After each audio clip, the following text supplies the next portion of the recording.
17 septembre 1944, 5h32 du matin, île d'Angor. Alors que la guerre du Pacifique touche à sa fin, le soleil se lève sur l'île d'Angor, dans l'archipel des Palaos. Le sergent Baptiste Dubois serre son fusil dans la tranchée.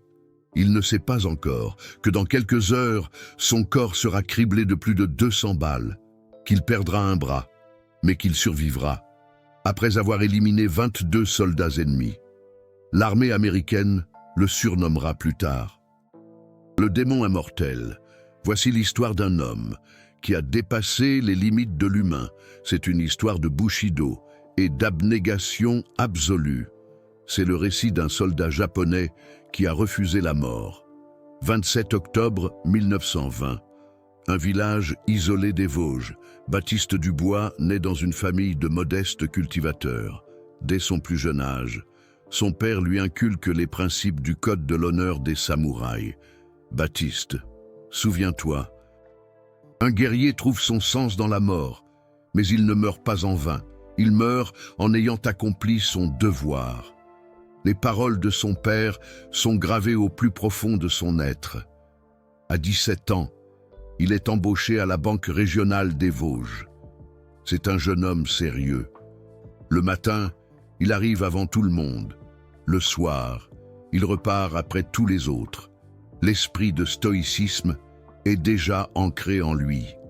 1941, 21 ans. L'ordre de mobilisation arrive. Le jour des adieux à sa famille. Sa mère pleure. « Baptiste, reviens vivant !» Baptiste répond. « Mère, votre fils se battra pour l'empereur. Je préfère mourir avec honneur, plutôt que de revenir en vie. » Voilà ce qu'était le devoir. L'obligation envers la nation primait sur l'amour familial. Tel était l'état d'esprit des Japonais de cette époque.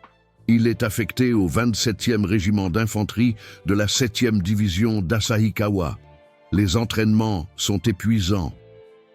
40 km de marche quotidienne, 3 heures de sommeil, un simple onigiri pour tout repas. Nombreux sont les soldats qui s'effondrent. Baptiste, lui, ne s'est jamais écroulé. Un instructeur s'étonne. « Nom d'un chien. Tu ne connais pas la fatigue, toi. » « Non. Je me contente de supporter la patience, l'endurance. Voilà ses armes. La force de son esprit surpasse la douleur physique. » Juillet 1944. L'unité de Baptiste est envoyée vers le sud. Pour défendre l'archipel des Palaos, l'île d'Angor, une superficie d'à peine 8,14 km², cette petite île va sceller son destin. Le commandant de la garnison de l'île, le major Mitsuo Goto, s'adresse aux soldats rassemblés. « Messieurs, nous ne recevrons aucun renfort, aucun ravitaillement. Nous nous battrons ici jusqu'au dernier. C'est notre devoir, pour l'empereur, pour le Japon, pour nos familles. Préparez-vous à mourir sur cette terre. » 1600 soldats japonais face à plus de 21 000 Américains. Une différence de puissance de feu écrasante. Tout le monde le savait. Personne ne reviendrait vivant de cette île. Le sergent Baptiste Dubois dit à ses hommes « Vous avez peur ?» Un jeune soldat de 2e classe répond en tremblant « Oui, sergent, j'ai peur. Moi aussi j'ai peur. Mais nous n'avons pas le choix. Nous devons supporter. Un guerrier surmonte la peur par l'abnégation. Toi aussi. » Deviens un guerrier. Le jeune soldat essuie ses larmes et hoche la tête. Le 11 septembre, le bombardement naval américain commence. Le ciel s'embrase, le sol tremble, un vacarme assourdissant. L'île entière se transforme en enfer. Le bombardement dure 6 jours. Sur 1600 hommes, 400 meurent, rien que sous les bombes. Le 17 septembre, 5h32 du matin, début du débarquement américain. La bataille commence. Les barges de débarquement américaines arrivent les unes après les autres sur la plage. D'innombrables soldats en descendent, des chars d'assaut débarquent en grondant. Les mitrailleuses japonaises crachent le feu depuis les tranchées. Baptiste tire aussi, il tire jusqu'à épuisement de ses munitions. Mais ils sont beaucoup trop nombreux. À 14 heures, La position de Baptiste est percée. Le combat au corps à corps s'engage. La bataille à la baïonnette. Le combat au couteau, la lutte à main nue. Baptiste abat 3 soldats américains à la baïonnette. Il est pris au corps à corps avec un 4e. L'Américain est grand. Il mesure plus d'1,90 m. Baptiste 1,65 m. Mais Baptiste est plus fort, grâce à sa maîtrise du judo. Il projette le soldat américain au sol et lui tranche la gorge avec son couteau. Le sang jaillit.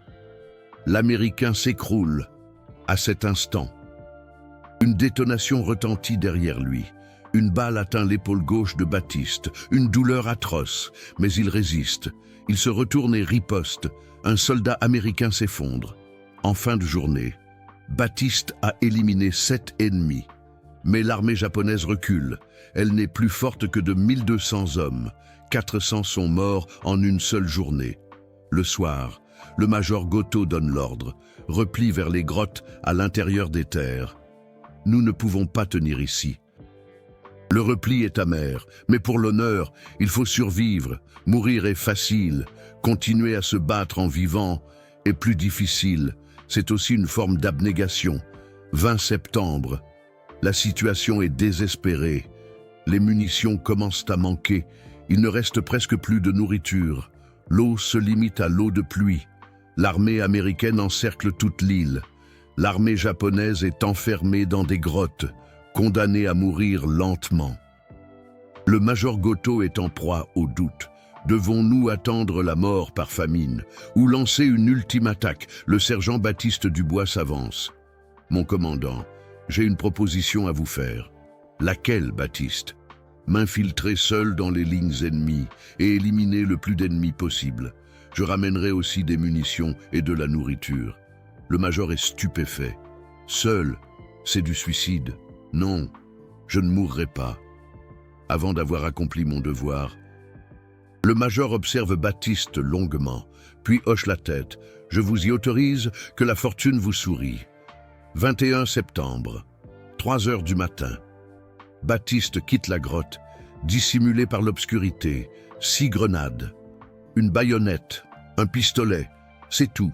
Une nuit sans lune, une obscurité totale. Baptiste se déplace silencieusement. Son instinct sauvage, forgé dans les montagnes des Vosges, est à l'œuvre. Il aperçoit le campement avancé américain. 5 soldats américains se reposent autour d'un feu de camp. Baptiste se cache derrière un arbre et observe. La vigilance est relâchée. Ils sont persuadés de leur victoire. 4h15 du matin. Baptiste passe à l'action. Il lance sa première grenade. Explosion. 3 hommes s'effondrent. Au moment où les 2 autres tentent de saisir leurs armes, Baptiste bondit. Il enfonce sa baïonnette dans la gorge du premier, la retire et transperce le cœur du second. Les 5 sont morts. Durée du combat, 15 secondes. Baptiste s'empare des munitions et de la nourriture des Américains. Conserves, chocolat, gourdes, munitions. Il prend tout ce qu'il peut porter. Mais sa chance tourne. Un autre soldat américain remarque quelque chose d'anormal. Qui va là? Un coup de feu. Une balle atteint le pied droit de Baptiste. Une douleur fulgurante. Mais il résiste. Il court, entraînant la jambe. Les balles sifflent derrière lui. Elles percutent les troncs d'arbres, le sol. Elles atteignent aussi le corps de Baptiste.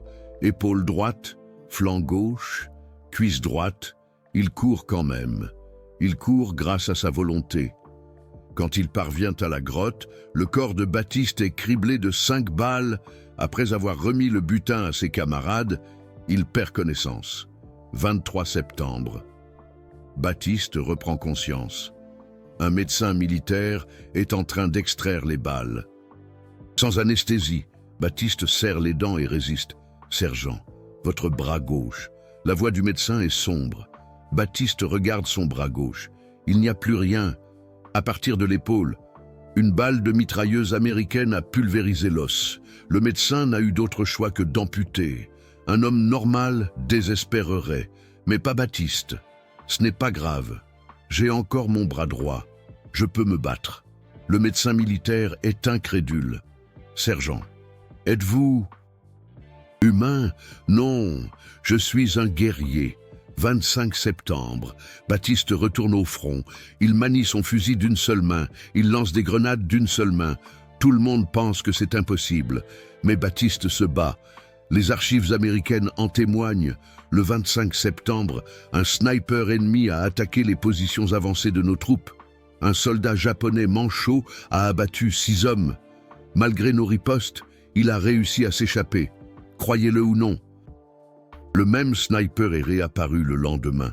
Chaque nuit, Baptiste attaque seul les lignes ennemies. Il lance des grenades, il abat des soldats, il sème la confusion.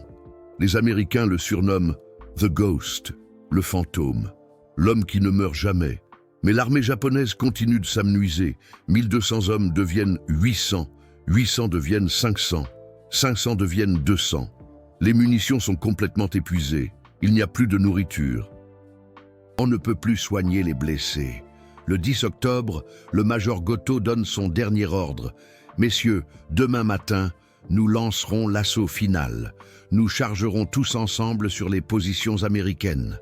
Emportons le plus d'ennemis possible avec nous. C'est notre ultime devoir. Il reste 157 soldats. 10 octobre, la nuit. Baptiste regarde les étoiles à l'extérieur de la grotte. Ce sont les mêmes étoiles que dans sa région natale des Vosges. Le visage de sa mère lui revient en mémoire. Ses mots résonnent. « Reviens vivant, je suis désolé. Mère, votre fils a choisi l'honneur. » Un jeune soldat de 2e classe, assis à côté de lui, dit « Sergent, j'ai peur. Moi aussi j'ai peur. Demain, nous allons mourir, n'est-ce pas? » « Oui, probablement. » Le soldat de 2e classe pleure. « Je n'ai que 19 ans. J'avais une amoureuse. Nous avions promis de nous marier. » Baptiste enserre l'épaule du soldat de 2e classe avec son unique bras. « Tu t'es suffisamment battu. Tu as accompli ton devoir. Demain, meurs comme une fleur de cerisier. C'est ça, une belle mort. C'est ça, la mélancolie des choses. Accepter la fragilité de la vie. Connaître la beauté des cerisiers qui se fanent. » Mais le destin avait d'autres plans. 11 octobre, 5 heures du matin. Les 157 soldats japonais lancent leur dernier assaut. Des cris de banzai à l'empereur retentissent. Ils courent à la baïonnette. Les mitrailleuses américaines crachent le feu. Les soldats japonais tombent les uns après les autres, mais ils ne s'arrêtent pas. Ils courent pour l'honneur. Baptiste court aussi. Il court avec sa baïonnette dans son unique main. Les balles traversent son corps. Poitrine droite, ventre gauche, pied droit, pied gauche. Il court quand même. Il atteint les positions américaines. Il transperce le premier soldat américain avec sa baïonnette. Il en jette un deuxième à terre et le poignarde avec son couteau. Il tranche la gorge du troisième avec ses dents. Les soldats américains autour tirent. D'autres balles atteignent le corps de Baptiste. 3 dans le dos, 2 dans le bras, 4 dans la hanche. Il se bat quand même. Les soldats américains sont terrifiés. Qu'est-ce que c'est que ce type? Un monstre. Il abat un 4e, un 5e. Des éclats de grenade lui déchirent la joue. Il perd la vue de son œil gauche, mais il voit avec son œil droit. Il aperçoit un 6e. Il se jette sur lui, l'étrangle. Le soldat américain se débat, puis ne bouge plus. Le corps de Baptiste est déjà criblé de 47 balles. Un homme normal mourrait avec 10 balles, avec 20 balles. C'est une certitude. Mais Baptiste ne meurt pas. Son abnégation le maintient en vie. Son devoir le fait tenir debout. Un 7e. Un 8e. Un 9e. Selon les archives américaines, à ce moment-là, Baptiste a déjà tué 13 soldats américains à lui seul, manchot, et le corps criblé de 47 balles. Les Américains reculent. Un démon. Le démon arrive, mais le corps humain a ses limites. Les jambes de Baptiste flanchent, sa vision se trouble, une quantité phénoménale de sang s'échappe de son corps. Rassemblant ses dernières forces, il lance une grenade. Explosion. 3 autres soldats américains s'effondrent et Baptiste s'écroule. Baptiste se réveille, au milieu d'un tas de cadavres. Le silence règne autour de lui. La bataille est terminée. L'armée japonaise est anéantie. Les 157 ont péri, mais Baptiste est vivant. Il examine son corps, il compte les trous de balles, 12 dans la poitrine, 9 dans le ventre, 8 dans le bras, 15 dans la jambe, 18 dans le dos, 3 dans la tête, 65 au total. C'est médicalement impossible, un chiffre auquel personne ne croirait, mais c'est pourtant la réalité. Baptiste se relève lentement, manchot, en traînant une jambe. Il regarde autour de lui avec son unique œil droit. Des cadavres de soldats japonais jonchent le sol. Il y a aussi ce jeune soldat de 2e classe, 19 ans. Il avait une amoureuse. Il est mort comme une fleur de cerisier. Baptiste pleure. « Pardonnez-moi d'être le seul survivant. » C'est ça, la honte. La honte que ses camarades soient morts et qu'ils soient encore en vie. Mais il lui reste encore un devoir à accomplir. Il reste encore des ennemis. Il peut encore se battre. Baptiste ramasse un fusil américain, récupère des munitions et se dirige à nouveau vers les positions américaines. Un soldat américain l'aperçoit et hurle. Le Japonais est vivant. Le démon est toujours vivant. Baptiste tire. Un homme s'effondre. Il tire à nouveau. Un autre s'effondre. Les Américains ripostent. D'autres balles atteignent le corps de Baptiste. La 79e, la 72e, la 80e. Il continue de tirer. La 90e, la 100e. Baptiste s'écroule, se relève à nouveau. Tire, s'écroule, se relève. Le commandant américain donne l'ordre. Capturez ce Japonais vivant. Ce n'est pas un humain. Il faut l'étudier. Le 15 octobre. Baptiste n'a finalement plus la force de bouger. 124 balles dans le corps, un bras amputé, un œil crevé, 12 côtes cassées, un poumon perforé. Malgré tout, il est encore vivant. Des soldats américains s'approchent, avec prudence, craignant que Baptiste ne puisse encore bouger, mais Baptiste ne peut plus bouger. Le médecin militaire américain l'examine, puis, avec une expression d'incrédulité, dit « Cet homme, comment a-t-il survécu ?» La médecine ne peut pas l'expliquer. Baptiste Dubois fut transporté à l'hôpital de campagne américain. Et la bataille de l'île d'Angor prit fin. Les 1600 soldats japonais furent tous tués au combat. Baptiste Dubois fut le seul survivant. Les pertes américaines s'élevèrent à 260 morts et 1354 blessés. Parmi eux, il est rapporté que Dubois à lui seul avait tué 22 hommes. Les Américains l'appelèrent « The Immortal Demon », le démon immortel. Le 15 août 1945, le Japon capitula. Dubois était dans un camp de prisonniers de guerre américains. Il recevait des soins. Les médecins examinaient son corps. Chaque jour, il était un sujet d'étude. Sergent Dubois, le nombre final de balles extraites de votre corps est de 203. Comment avez-vous fait pour survivre? Dites-nous. Dubois ne répondait pas. Comment pouvait-il expliquer l'esprit de stoïcisme, la force du devoir ou simplement de la chance? Il ne le savait pas lui-même. En mars 1946, Dubois rentra au Japon. Il retourna dans son village isolé des Vosges.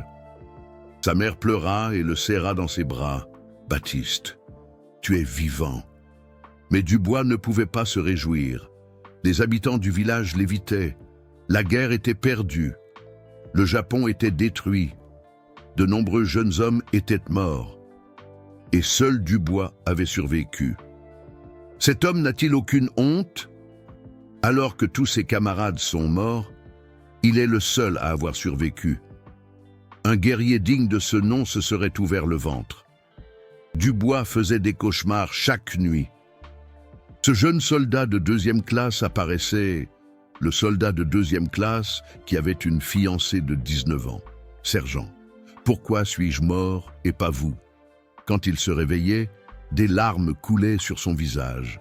C'était ça, la honte, c'était ça, la souffrance des survivants. Dubois se demandait, aurait-il dû vivre? Aurait-il dû mourir? Avait-il accompli son devoir? Ou avait-il trahi son devoir? Il n'y avait pas de réponse. En 1950, Dubois prit une décision. J'ai survécu. C'est le destin. Alors, j'utiliserai cette vie pour accomplir un nouveau devoir. Il créa une association d'anciens combattants. Il enregistra le nom de chacun des 1599 hommes morts sur l'île d'Angor. Il rendit visite à leur famille avec un seul bras. Votre fils s'est battu avec bravoure. Votre mari a été courageux jusqu'à la fin. Votre père est mort en protégeant ses camarades. Les familles endeuillées pleuraient. Dubois pleurait aussi. C'était ça, le nouveau devoir. Protéger la mémoire des camarades morts. Dire la vérité aux familles endeuillées. En 1955, Dubois devint écrivain. Il écrivit la vérité sur la guerre, sans l'embellir. Il écrivit la cruauté, il écrivit la souffrance, mais il écrivit aussi le courage de ses camarades. Je ne suis pas un héros, je suis juste un homme qui n'est pas mort. Les vrais héros sont les 1199 hommes qui sont morts sur cette île. Son livre fut lu par beaucoup de personnes. Un lecteur lui envoya une lettre. « Monsieur Dubois, vous n'avez pas à avoir honte. En survivant, vous avez pu raconter l'histoire de vos camarades morts. C'est ça, votre devoir. » Dubois versa des larmes, un homme de 50 ans, pleurant comme un enfant. Et pour la première fois, il pensa, peut-être, aurais-je dû vivre. Dans les années 1970, Dubois commença à donner des conférences aux jeunes, dans les universités. Les lycées, les entreprises, la guerre est un enfer. J'ai tué 22 soldats américains. Je me souviens encore de leurs visages.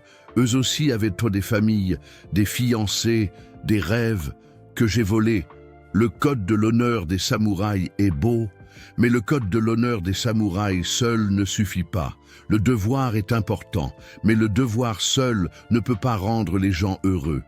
Le stoïcisme est une force, mais le stoïcisme seul ne peut pas arrêter la guerre. Les jeunes écoutaient en silence. Un étudiant demanda, « Monsieur Dubois, avez-vous des regrets ?» Dubois resta silencieux pendant un long moment, puis il répondit, « J'ai des regrets tous les jours, mais en même temps, j'ai aussi de la fierté. J'ai accompli mon devoir. Je me suis battu pour mes camarades.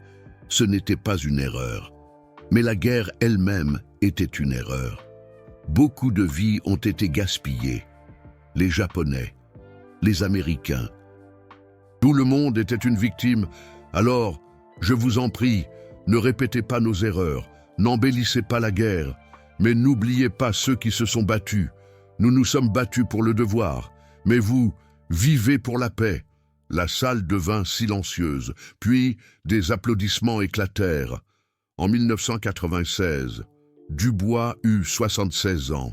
Son corps était faible. Les balles restantes dans son corps lui faisaient mal. Le médecin n'avait pas pu toutes les retirer. Un jour, une lettre arriva d'Amérique. « Cher sergent Dubois, je suis John Harrison, un ancien soldat américain qui s'est battu contre vous. Sur l'île d'Angor, vous avez tué mon meilleur ami, Tom. Pendant 50 ans, je vous ai haï. Mais j'ai lu votre livre. J'ai appris que vous aussi, vous aviez souffert. J'ai compris que vous aussi, vous n'aviez fait qu'accomplir votre devoir. Je vous pardonne. Et, si vous le voulez bien, j'aimerais vous rencontrer. » Dubois écrivit une réponse en tremblant, d'une seule main, lentement. « Cher John, je regrette toute ma vie d'avoir tué votre meilleur ami. Je n'ai pas le droit de demander pardon. Mais, si vous pouvez me pardonner, je pourrais peut-être, moi aussi, trouver la paix intérieure. Je serais ravi de vous rencontrer. » En février 1997, John se rendit au Japon. L'ancien soldat américain de 77 ans et l'ancien soldat japonais de 76 ans se rencontrèrent. Ils se prirent dans les bras et pleurèrent. « Je suis désolé. Moi aussi, je hais la guerre. moi aussi. Ils devinrent amis. Ensemble, ils commencèrent à parler de l'horreur de la guerre, au Japon et en Amérique. C'était ça, la vraie réconciliation. C'était ça, la vraie paix. En 2000, Dubois eut 80 ans. Un médecin l'examina en détail. « Monsieur Dubois, votre corps est un miracle médical. Normalement, avec autant de balles, on meurt d'un choc, d'une hémorragie, d'une insuffisance organique, mais vous avez survécu. Savez-vous pourquoi ?» Dubois réfléchit, puis il répondit « Je pense que c'est le stoïcisme. Depuis l'enfance, j'ai appris à endurer la douleur. J'ai appris à contrôler le corps avec l'esprit, mais ce n'est pas tout, c'est le devoir. Je pensais qu'il y avait encore un devoir à accomplir, alors mon corps a refusé de mourir. Et c'est la chance, comme les pétales de cerisier. Une vie éphémère, mais mon cerisier n'était pas encore prêt à se faner. Le médecin acquiesça. La science ne peut pas l'expliquer, mais la force de l'esprit humain dépasse parfois les limites du corps. Vous en êtes la preuve. Dubois sourit. Je ne suis pas spécial. Tous les soldats japonais de cette époque étaient comme ça. L'esprit de stoïcisme, le cœur du devoir. C'est ce qui nous a soutenus. J'ai juste eu de la chance. Et j'utilise cette chance pour transmettre la voix de mes camarades morts. C'est ça, mon dernier devoir. Le 11 février 2006, Baptiste Dubois mourut paisiblement à l'âge de 86 ans. Des centaines de personnes assistèrent aux funérailles. Les familles des camarades tombés au combat, ses anciens élèves, et John, l'ancien soldat américain. John lut l'éloge funèbre. Dubois était mon ennemi, mais il est finalement devenu mon ami le plus respecté. Il était un guerrier. Mais plus que ça, il était un amoureux de la paix. Il a survécu à 203 balles. C'est un miracle, mais le vrai miracle, c'est sa vie après ça. Il a surmonté la haine, il a pratiqué le pardon, il a prêché la paix. Dubois, repose en paix. Votre devoir est accompli. Sur la pierre tombale de Dubois sont gravés les mots qu'il avait lui-même choisis. Accomplir son devoir et se faner comme un cerisier. C'est la voix du guerrier. Mais Dubois ne s'est pas fané. Même avec 203 balles, il a survécu 86 ans. Pourquoi? Parce que son devoir n'était pas encore terminé. Protéger la mémoire de ses camarades, dire la vérité, prêcher la paix, jusqu'à ce qu'il ait accompli ce devoir. Il ne pouvait pas se faner. Et maintenant, ce devoir est accompli. L'histoire de Baptiste Dubois montre les limites du code de l'honneur des samouraïs. Mais, en même temps, elle montre aussi quelque chose qui va au-delà du code de l'honneur des samouraïs. Le stoïcisme est une force, mais le pardon est plus fort. Le devoir est beau. Mais la réconciliation est plus belle. Le cerisier qui se fane est triste. Mais le cerisier qui vit et sème des graines de paix est encore plus précieux. Qu'avez-vous ressenti en écoutant l'histoire de Baptiste Dubois? Un homme qui a survécu à 203 balles. Un guerrier qui a vaincu 22 hommes avec un seul bras. Mais plus que ça, un homme qui a surmonté la haine. Le code de l'honneur des samouraïs l'a fait se battre. Le devoir l'a fait se tenir debout. Le stoïcisme l'a fait survivre. Mais ce qui l'a finalement sauvé, c'est le pardon et la réconciliation. Que pouvons-nous apprendre de Dubois? La force, la patience ou le courage de surmonter le passé? Comprenez que cette histoire a nécessité beaucoup de temps et de recherche. Les archives de l'île d'Angor, les documents de l'armée américaine, les écrits de Dubois, les témoignages des familles. J'ai tout examiné attentivement. Pourquoi?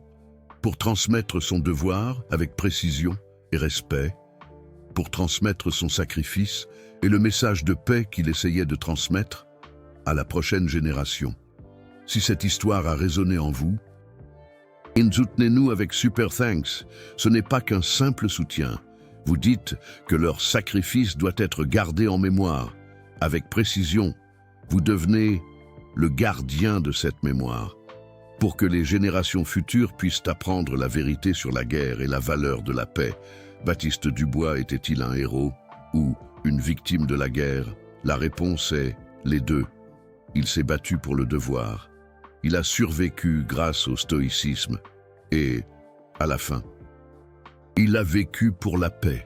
Sa vie est comme la vie d'un cerisier. Il endure un hiver rigoureux, il fleurit magnifiquement et il se fane. Mais, avant ça, il laisse des graines pour la prochaine génération. La graine de Dubois était un désir de paix, et cette graine grandit encore aujourd'hui, dans nos cœurs.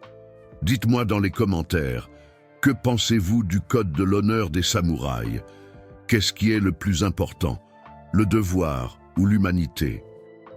Et comment pouvons-nous appliquer un mode de vie comme celui de Dubois dans le monde d'aujourd'hui? J'accueille différents points de vue, le point de vue des Japonais, le point de vue des Américains, le point de vue des pays asiatiques. Toutes les voix enrichiront cette discussion. Baptiste Dubois a dit « N'oubliez pas le passé, mais ne soyez pas prisonniers du passé. Apprenez et avancez. Faisons de même. Apprenons de son histoire et vivons pour la paix. » C'est le dernier message d'un homme qui a survécu à 203 balles